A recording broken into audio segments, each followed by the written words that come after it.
Like semper debit remedium. Hukum adalah obat, hukum bukanlah penghambat, karena hukum akan selalu memberi solusi. Assalamualaikum warahmatullahi wabarakatuh. Shalom, Om Swastiastu, Namo Buddhaya, dan salam sejahtera bagi kita semua. Dewan juri yang terhormat serta rekan berpikir yang kami banggakan, kami dari Delegasi Arindama akan mempresentasikan pendapat hukum kami yang berjudul Pertanggungjawaban Pidana Korporasi atas penyalahgunaan data pribadi oleh prosesor data pribadi pada perusahaan peer-to-peer lending. Berikut adalah presentasi kami, selamat menyaksikan. Adapun latar belakang yang kami angkat berasal dari status quo yang ada, bahwa dari pesatnya perkembangan teknologi dan internet tentu membawa perubahan yang besar bagi sektor bisnis, termasuk di dalamnya adalah sektor keuangan. Nah, hal ini ditandai dengan menjamurnya perusahaan layanan pinjaman online atau yang kita kenal sebagai financial technology peer-to-peer lending, yang tentu menawarkan kemudahan dan juga kecepatan dalam proses peminjamannya. Nah, dalam praktiknya kami lihat bahwa sebagai syarat pengajuan pinjaman, pengguna di sini umumnya cukup menyerahkan data pribadi dasar berupa kartu tanda penduduk atau KTP dan juga foto pribadi. Nah, hal ini jelas mengafirmasi bahwa model bisnis peer-to-peer lending ini sangat bergantung pada pemrosesan data pribadi guna melakukan credit scoring untuk menilai kelayakan dari borrower. Nah, adapun karena kompleksitas dan juga kebutuhan dari operasional dari peer-to-peer lending ini, peer-to-peer lending sebagai pengendali data pribadi seringkali mendelegasikan sebagian dari pemrosesan data pribadi tersebut kepada pihak lain. Dalam hal ini adalah prosesor data pribadi. Namun, sayangnya kemudahan yang ditawarkan oleh layanan ini justru menimbulkan resiko penyalahgunaan data. Nah, salah satunya terjadi pada kasus PT Barakuda Fintech Indonesia yang menunjuk perusahaan desk collector dari PT Vega Data Indonesia sebagai prosesor data pribadi untuk melaksanakan pemrosesan data pribadi berupa penagihan.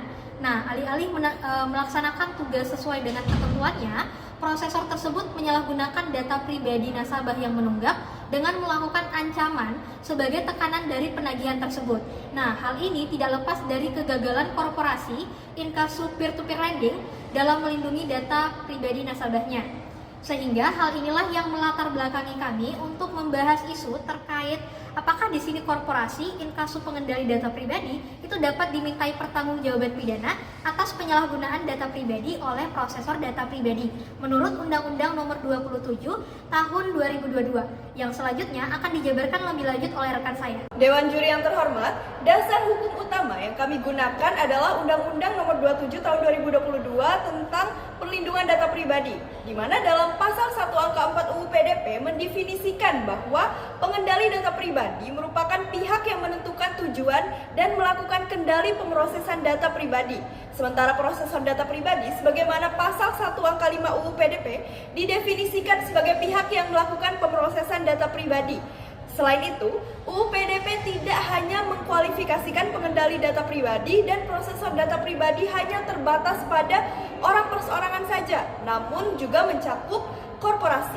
Oleh karenanya, pengendali data pribadi inkasu P2P lending secara yuridis telah memenuhi seluruh unsur untuk diklasifikasikan sebagai pengendali data pribadi. Adapun klasifikasinya itu adalah sebagai berikut. Yang pertama, dia berbentuk perseroan terbatas atau PT atau berbadan hukum. Kemudian, melakukan penentuan tujuan pengumpulan dan pemrosesan data nasabah seperti KYC, credit scoring, penyaluran pinjaman, dan penagihan, serta mengendalikan pemrosesan data pribadi, termasuk pemrosesan kepada pihak ketiga. Nah, berdasarkan kualifikasi tersebut, seluruh kewajiban dan tanggung jawab hukum yang melekat pada pengendali data pribadi dalam UU PDP secara otomatis berlaku bagi setiap penyelenggara P2P lending. Sehingga pada hakikatnya kegiatan pemrosesan data pribadi oleh prosesor data pribadi yang dilakukan merupakan suatu representasi atas dasar pelimpahan wewenang dari peer-to-peer lending yang menunjukkan adanya suatu hubungan hukum antara prosesor data pribadi dan peer-to-peer lending. Apabila konsep pelimpahan wewenang tersebut dihubungkan dengan ketentuan UU PDP, maka konsep tersebut telah diaktualisasikan melalui pasal 51 UU PDP yang memberikan lampu hijau bagi peer-to-peer lending untuk menunjuk prosesor data pribadi dalam melakukan pemrosesan data pribadi. Lebih lanjut, setiap prosesor data pribadi yang setuju atas penunjukan tersebut wajib melakukan pemrosesan data pribadi berdasarkan perintah dari peer-to-peer lending.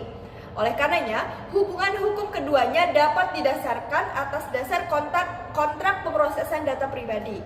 Lebih lanjut terkait pertanggungjawaban pidana akan dijelaskan oleh rekan saya. Untuk membahas terkait pertanggungjawaban pidana korporasi, kami menggunakan doktrin pertanggungjawaban korporasi, yaitu vicarious liability atau tanggung jawab pengganti. Dalam doktrin tersebut ditegaskan pertanggungjawaban pidana yang dibebankan pada subjek hukum atas perbuatan melawan hukum dari subjek hukum lainnya dengan berlandaskan hubungan hukum pekerjaan. Selain itu, Undang-Undang PDP juga mengatur korporasi sebagai subjek hukum yang dapat dimintai pertanggungjawaban pidana, sebagaimana ketentuan dalam pasal 1 angka 7 junto pasal 70 ayat 1 Undang-Undang PDP. Lebih lanjut, pasal 70 ayat 1 Undang-Undang PDP mengatur bahwa dalam hal korporasi melanggar ketentuan pasal 6, 7, dan 68, maka korporasi dapat dimintai pertanggungjawaban pidana. Namun, dalam hal ini tidak dijelaskan secara tegas batasan yang dapat dikategorikan sebagai perbuatan pidana yang dilakukan oleh korporasi. Di sini perlu diperhatikan dalam konteks penyalahgunaan data pribadi oleh prosesor data pribadi, jika didasarkan pada doktrin vicarious liability dari ketentuan Undang-Undang PDP, pertanggungjawaban pidana korporasi atas penyalahgunaan data pribadi yang terjadi dalam pengetahuan dan kendali prosesor data pribadi berbentuk korporasi tetap dapat dimintakan kepada pengadil data pribadi, yang mana dalam hal ini merupakan peer-to-peer lending. Selanjutnya, untuk memahami penerapan pertanggungjawaban pidana korporasi, penting untuk memperhatikan peraturan Mahkamah Agung Republik Indonesia nomor 13 tahun 2016 tentang cara penanganan perkara tindak pidana korporasi. Dalam ketentuan pasal 4 ayat 2 Perma 13 tahun 2016 disebutkan hal-hal yang menjadi kriteria korporasi dapat dimintai pertanggungjawaban pidana, yaitu pertama, korporasi memperoleh keuntungan atau manfaat dari tindak pidana tersebut, atau tindak pidana tersebut dilakukan untuk kepentingan korporasi. Lalu yang kedua, korporasi membiarkan terjadinya tindak pidana, atau ketiga, korporasi tidak melakukan langkah-langkah yang diperlukan untuk melakukan pencegahan, mencegah dampak yang lebih besar dan memastikan kepatuhan terhadap ketentuan yang berlaku agar menghindari adanya tindak pidana yang terjadi. Berdasarkan ketentuan tersebut, peer-to-peer lending dapat dimintai pertanggungjawaban pidana atas penyebarluasan data pribadi oleh prosesor data pribadi, sebagaimana Undang-Undang PDP.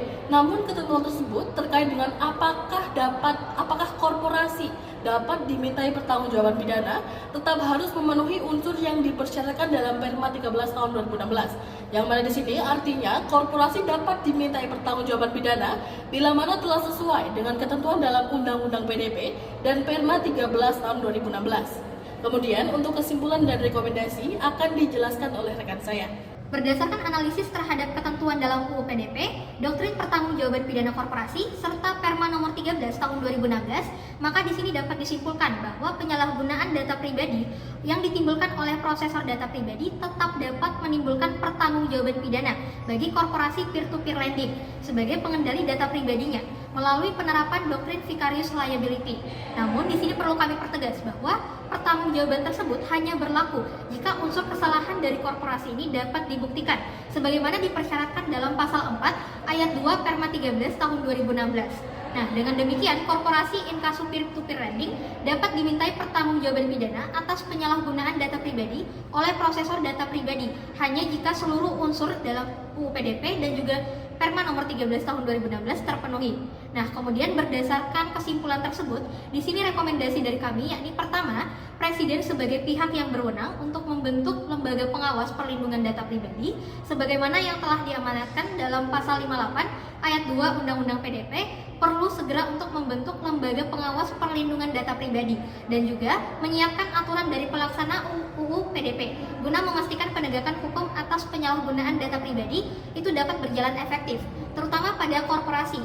Hal ini penting karena mengingat kasus dari penyalahgunaan data pribadi yang terus meningkat dalam beberapa waktu terakhir ini. Nah, selain itu, setiap dari peer-to-peer lending seharusnya memiliki cyber liability insurance atau asuransi keamanan cyber sebagai upaya mitigasi resiko dari penyalahgunaan data maupun serangan cyber, yaitu asuransi yang melindungi perusahaan dan juga nasabah dari kerugian akibat kebocoran data atau serangan cyber, sekaligus mendukung pemenuhan tanggung jawab hukum dari peer-to-peer lending sebagai pengendali data pribadi. Sekian pendapat hukum dari kami. Terima kasih.